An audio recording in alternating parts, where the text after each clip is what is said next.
జగన్మోహన్ రెడ్డి గారి పాదయాత్ర అంటే వైసీపీ కార్యకర్తలకి, వైసీపీలో ఉన్న వాళ్ళందరికీ, జగన్ అభిమానులకి ఒక పండగ వాతావరణం ఒక రకంగా చెప్పాలంటే. ఎందుకంటే ఆయన పాదయాత్రలో భాగంగా అన్ని ఊర్లు తిరుగుతారు.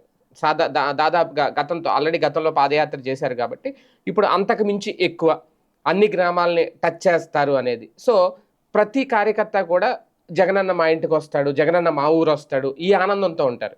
జగనన్నతో కలిసి నడవాలి అనేది. ఒక రకంగా కార్యకర్తలకి, జగన్మోహన్ రెడ్డి గారి అభిమానులకి ఒక అతిపెద్ద పండగ వాతావరణం. ఎందుకంటే పాదయాత్ర అనేది ఒక రోజు, 2 రోజులు అయిపోయేదేం కాదు. నెలల తరబడి అవసరమైతే సంవత్సరాల తరబడి సాగుతుంది. అది ఆ షెడ్యూల్‌ని బట్టి ఉంటుంది.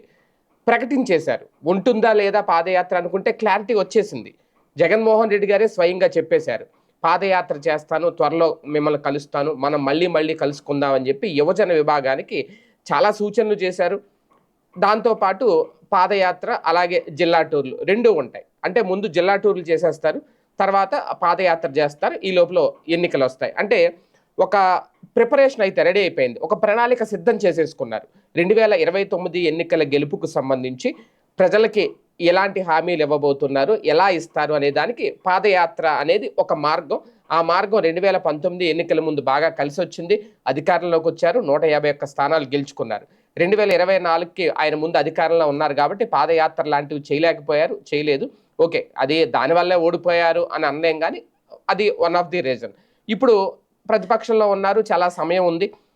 కార్యకర్తలు వీళ్ళందరూ కూడా ఆయన వెంట ఉంటారు. అందుకని మళ్ళీ ఇప్పుడు పాదయాత్ర అనే ఆప్షన్ ఆయనకి మళ్ళీ మరొకసారి ఎంచుకున్నారు. మళ్ళీ ఈ పాదయాత్రలో ఆయన వేసే అడుగులు, ఆయన వెంట కార్యకర్తలు, అభిమానులు వేసే అడుగులు ఆయన్ని ఎంతవరకు అధికారం వైపు తీసుకెళ్తాయి, మళ్ళీ ఆయనకి ఆ అధికార పీఠాన్ని దక్కిస్తాయి ఏంటనేది ఇంకా భవిష్యత్తులో చూడాలి.